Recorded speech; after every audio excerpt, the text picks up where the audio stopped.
नमस्कार मंडळी आणि वेलकम बॅक. फायनली आपण ओंकारेश्वरमध्ये पोचलो आणि त्यानंतर इकडे तिकडे शोधल्यावरती आपल्याला फायनली एक चांगलं हॉटेल मिळालं. दिवसभर ट्रॅफिकमुळे आणि प्रवासामुळे इतका थकायला झालं होतं, त्याच्यामुळे हॉटेल मिळाल्या 1-1.5 तास आराम केला आणि ऑलमोस्ट संध्याकाळ झाली होती, म्हणजे 4-5 वाजले होते आणि अर्धा दिवस आपला प्रवासामध्ये गेला होता. तुम्ही लास्ट ब्लॉग बघितला नसेल तर तो बघा, त्याच्यामध्ये तुम्हाला कळेल की आमची काय हालत झाली होती. म्हणजे ज्या ठिकाणी पोचायला 4 तास लागणार होते तिथे आम्हाला 8 तास लागले.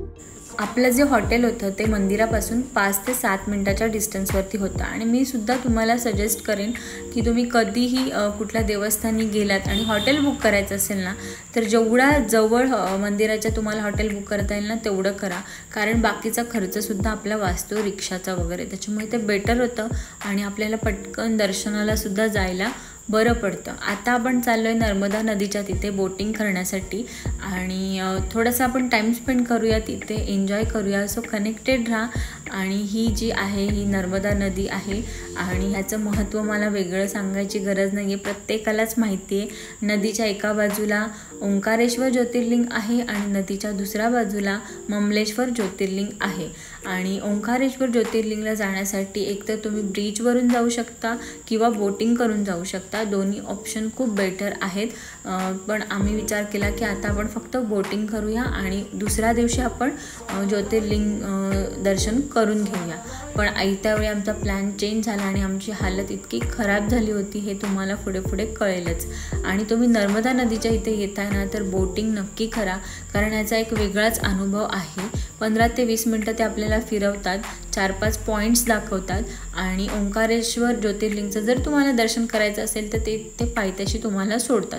अदरवाईज जिथे तुम्ही बसलाय तिथे ते तुम्हाला परत घेऊन येतात. सो तुमची चॉईस आहे की तुम्हाला कसं करायचं आहे. तर आम्ही तर ठरवलं नव्हतं की दर्शन करूया, पण बघा आता पुढे काय होतं आमच्यासोबत.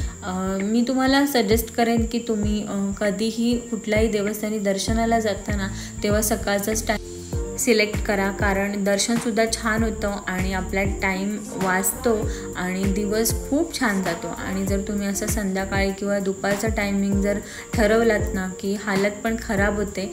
त्याच्यामुळे मी तर तुम्हाला सांगेन की कोणत्याही मंदिरात जायचं असेल ना तर सकाळचाच टाईम सिलेक्ट करा. आमची बोटिंग सुरू झाली होती आणि थोडी स्टार्टिंगला भीती वाटत होती, पण त्यांनी जॅकेट दिले आणि मी तुम्हाला सांगते की पुढे गेल्यावरती अजिबात भीती वाटत नाही. खूप एक वेगळाच अनुभव आहे. 4-5 पॉईंट्स आहेत तिथे काहीतरी, आता मला ते नाही आठवत आहेत, पण ते दाखवतात आणि छान वाटतं ते. म्हणजे ते 15-20 मिनटं छान आपल्याला सगळं एक्सप्लेन पण करतात आणि आपले जे 150 रुपीज आहेत ते आपले वसूल झाल्यासारखं वाटतं. त्याच्यामुळे हा अनुभव नदीच्या इथे आलात म्हणजे ओंकारेश्वरला आलात की हा अनुभव तुम्ही नक्की घ्या. आमच्यासोबत अजून एक फॅमिली होती. जर तुम्हाला प्रायव्हेटली पाहिजे असेल बोट तर तीसुद्धा मिळते, तर त्याचा वेगळा चार्ज पडतो, पण हे बेटर वाटतं आहे मला, त्याच्यामुळे पैसे पण वाचतात. सो हा ऑप्शन सगळ्यात बेस्ट आहे. आमच्यासोबत जी फॅमिली होती तीसुद्धा मराठी होती. उज्जैनला आम्हाला जास्त मराठी लोकं नाही भेटली, पण ओंकारेश्वरला आपली मराठी लोकं खूप भेटली आणि खूप छान वाटलं. म्हणजे इकडे जास्त प्रमाण होतं आणि उज्जैनला थोडं प्रमाण कमी होतं.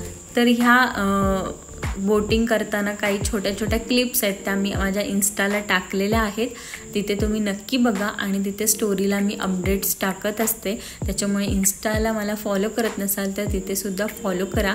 वैभवी तोंडिलकर जरी तुम्ही सर्च केलं तरी तुम्हाला माझं इन्स्टा अकाउंट मिळेल. सो मस्तपैकी आम्ही एन्जॉय करत होतो आणि मस्त फोटोज काढत होतो, व्हिडिओज काढत होतो. छान वाटत होतं एकदम.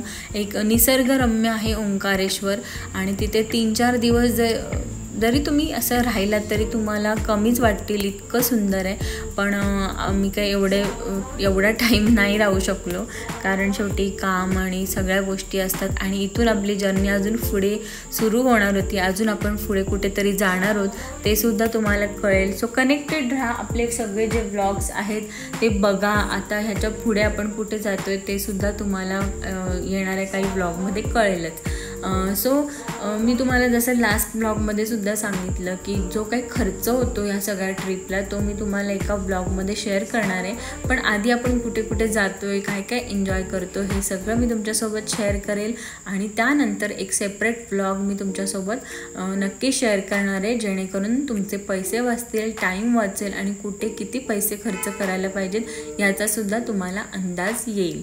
सो आम्ही मध्येच गेल्यानंतर आमचा डिसिजन चेंज केला. विचार केला की दुसऱ्या दिवशी दोन्ही ज्योतिर्लिंगचं दर्शन होणं पॉसिबल होईल का. त्यापेक्षा बेटर आहे की आपण आत्ताच एका ज्योतिर्लिंगचं दर्शन करून घेऊया. तसंही ओंकारेश्वर ज्योतिर्लिंगपर्यंत पोहोचण्यासाठी तुम्ही ब्रिजवरून जाऊ शकता किंवा बोटिंग करून जाऊ शकता. तर आम्ही तसंही आलो होतो, त्याच्यामुळे पप्पा म्हणाले की टाईम आहे तर आपण दर्शन करून घेऊया. सो आम्ही तिथे उतरलो. मला साडी नेसायची होती, पण म्हटलं जाऊ दे, टाईम इम्पॉर्टंट आहे, कारण आपण काही ते 2-4 दिवस थांबणार नव्हतो. दुसऱ्या दिवशी आपल्याला निघायचं होतं. त्याच्यामुळे म्हटलं ठीक आहे, आज एक ज्योतिर्लिंगचं दर्शन करूया, दुसऱ्या दिवशी दुसऱ्या ज्योतिर्लिंगचं आपण दर्शन करूया. सो 15-20 मिनटानंतर बोट थांबते. जर तुम्हाला परत जायचं असेल तर ते परत घेऊन जातात किंवा ओंकारेश्वर ज्योतिर्लिंगच्या पायथ्याशी तुम्हाला ते उतरवतात. उतरल्यानंतर आम्ही लाईनमध्ये लागलो आणि आम्हाला जवळजवळ 4 ते 5 तास लाईनमध्ये लागलेले आहेत. आमची हालत अतिशय खराब झाली होती, तुम्हाला पुढच्या ब्लॉगमध्ये कळेलच. आणि किती वेळानंतर आम्हाला दर्शन मिळालं आणि आमची कशी सिच्युएशन झाली होती हे तुम्हाला पुढच्या ब्लॉगमध्ये मी सांगेन. सो आजचा ब्लॉग तुम्हाला कसा वाटला मला कमेंट करून नक्की सांगा आणि कनेक्टेड राहा. सगळे ब्लॉग बघा आणि व्हिडिओ आवडली तर नक्की लाईक आणि शेअर करा. बाय.